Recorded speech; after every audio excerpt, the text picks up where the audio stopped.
Most important objective की series चल रही है। ऑब्जेक्टिव्स वो जो एग्जाम में बार बार पूछे जा रहे हैं और सारे क्वेश्चंस काफ़ी इंपॉर्टेंट हैं।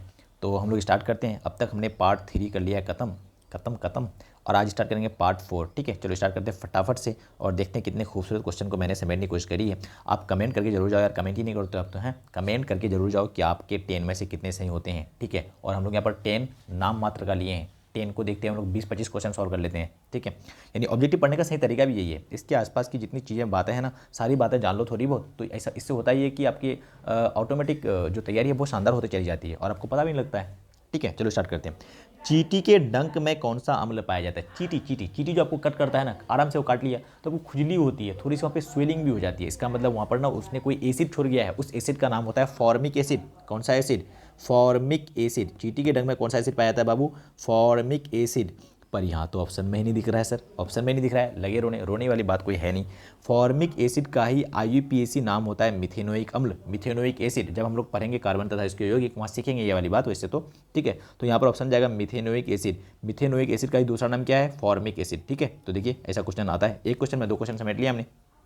चलो भाई, अब एक क्वेश्चन में आता है कि 1 जूल का मान बताइए कितना होता है। 1 जूल का मान, पहले क्या आता था कि 1 कैलोरी का मान बताइए कितना होता है। तो 1 कैलोरी का मान ना लगभग 4.81 जूल के बराबर होता है। पर आप देख रहे हैं चालाकी, अब 1 जूल बराबर पूछता है तो 1 जूल बराबर 0.24 कैलोरी होता है। ठीक है, तो देखो 1 कैलोरी बराबर बताया मैंने 4.18 जूल। अब यहाँ पे 1 रखना है तो ये वाली वैल्यू को इधर लेके आ जाएंगे तो कैलोरी में आ जाएगा। डिवाइड करके देखना 0.24 निकल के आएगा। ठीक है, पहले इधर से इधर पूछता था, अब पूछता है इधर से इधर वाली बात। ठीक है भैया, तो पहला ऑप्शन सही है इसका। क्वेश्चन नंबर 3 देख लेते हैं। विद्युत का अच्छा चालक कौन है? लकड़ी। चल हट, लकड़ी में कहाँ अच्छा चालक होता है? लकड़ी से कहाँ करंट जाती है? और प्लास्टिक में तो सोच ही नहीं सकते भाई। कार्बन के बारे में थोड़ा थोड़ा मन में है भी कि ग्रेफाइट वाला फॉर्म तो लेके जाता है, पर हीरा नहीं लेके जाता है। यहाँ पर चांदी दिख रहा है ना भाई, चांदी है तो फिर चांदी को क्यों ना चूज करें हम। ठीक है, तो नर युग्मक में, अरे कन्फ्यूजन हो गया क्या? इसमें चांदी सही है, चांदी सही इसमें। ठीक है, चलो अगला सवाल देख लेते हैं। जो लिखा हुआ है कि नर युग्मक में गुणसूत्रों की संख्या होती है। नर युग्मक मतलब मेल का जो स्पर्म है उसमें गुणसूत्रों की संख्या 23 होता है। 23 ह्यूमन सेल में कितना होता है? 46। और युग्मक में कितना होता है? 23।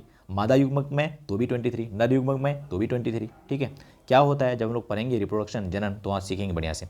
ओजोन परत पाया जाता है। ओजोन का फॉर्मूला O3 होता है। ओजोन का फॉर्मूला क्या होता है? O3। कई बार एग्जाम में तो यही पूछ लेता है कि बताइए ओजोन का फॉर्मूला क्या होता है। और एक बार क्वेश्चन में ये भी पूछा कि ओजोन में ऑक्सीजन के कितने एटम पाए जाते हैं? तो 3 पाए जाते हैं। ठीक है, तो क्वेश्चन आ सकता है ऐसा। ठीक है, तो ओजोन जो है पाया जाता है कहाँ पे? वो पाया जाता है स्ट्रेटोस्फेयर। क्या है सर ये अलग अलग लेयर बना हुआ रहता है ना, एटमॉस्फेयर का अलग अलग लेयर है, तो इसमें एक लेयर का नाम है स्ट्रेटोस्फेयर। उसी में है ओजोन की परत, जो सूरज से आने वाली रोशनी को रोक देता है और हम लोग को कैंसर होने से बचाता है। थैंक यू बोल दो एक बार, स्ट्रेटोस्फेयर को थैंक यू बोल दो, अल्टीमेटली ओजोन को ही थैंक यू बोल दो भाई। Thank you ozone. ठीक है, चले आगे चलें। अनुवांशिकी का बाप कौन था? बाप मतलब समझ रहे हो ना, पिता फादर ऑफ जेनेटिक्स कौन था? अनुवांशिकी एक जेनेटिक्स चैप्टर है आपका, है ना, अनुवांशिक तथा जैव विकास। ठीक है, उसमें बोला है कि उसका पिता कौन था, तो वो था डार्विन, मेंडल, लैमार्क या न्यूटन। न्यूटन कहाँ से? ये तो फिजिक्स की दुनिया में शायद है ना, शायद क्या है ही सही ना। चलो मेंडल यहाँ पर सही है। इसका पूरा नाम है ग्रेगर जॉन मेंडल। बोलो एक बार, ग्रेगर जॉन मेंडल। अपना दादा का नाम तो याद है नहीं, पर इसका नाम याद करना पड़ रहा है। ये विडंबना है, विडंबना। चलो, मानव हृदय में कितने कोष्ठ होते हैं? ओहो बड़ा मुश्किल हो गया शायद। मानव हृदय यानी ह्यूमन का जो दिल होता है उसमें कितना को कोष्ठ है भाई? कोष्ठ क्या सर? कोष्ठ क्या? ऐसे करके 4 चैम्बर है। देखो 1 चैम्बर, 2 चैम्बर, 3 चैम्बर, 4 चैम्बर। तो मनुष्य का जो हृदय होता है उसमें कितना चैम्बर होता है? कितना चैम्बर होता है? 4 होता है, 4। ठीक है, हम लोग पढ़ेंगे डिटेल में जब बायोलॉजी पढ़ेंगे, तो नो नीड टू वरी बात। ठीक है, चलो अगला देखते हैं। 1 माइक्रो एम्पियर बराबर होता है, पिछली वीडियो में मैंने बताया आपको, माइक्रो को म्यू से दर्शाया जाता है और मिली को एम से दर्शाता है। मिली में होता है 10⁻³ जबकि माइक्रो में होता है 10⁻⁶। जस्ट पिछली वीडियो में ही हमने बात करी थी, कर दिया कि आपने गलत, पिछली वीडियो दिखाई नहीं फिर आपने तो।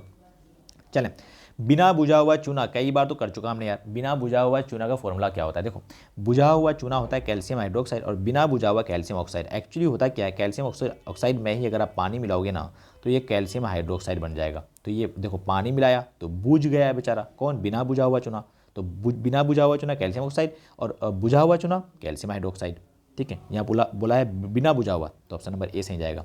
ठीक है, आ रहा है समझ भाई? थक रहे हो क्या? लाइक, शेयर, कमेंट और वो वाला कहाँ है? वो वाला सर ऑप्शन सब्सक्राइब, वो तो कर लिया होगा ना आप। अरे आपने कर लिया होगा वो तो करो फिर।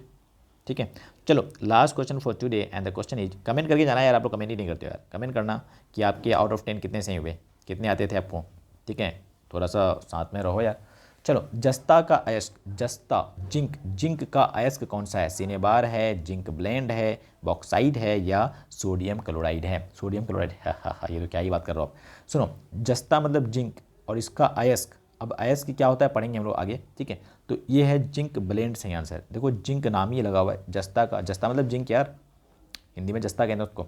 तो ऑप्शन नंबर जो बी है वो है सही, ठीक है। बताना आउट ऑफ 10 आपके कितने सही हुए। ओके चलो मिलते हैं मॉर्निंग में कल और कल शाम में। Bye bye, see you, take care.